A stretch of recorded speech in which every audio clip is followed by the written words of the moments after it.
நம்பிக்கையோடு எத்தனை பேர் காத்திரு, நீ காத்திரு, பொறுத்திரு, கொஞ்சம் பொறுத்திரு, அவர் மேல் நம்பிக்கையாயிரு, காரியம் வாய்க்கும்.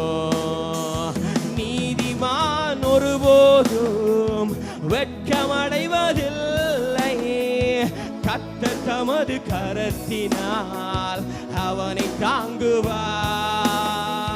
நீதிமான் ஒருபோதும் வெட்கமடைவதில்லை, கர்த்தர் தமது கரத்தினால் அவனை தாங்குவார்.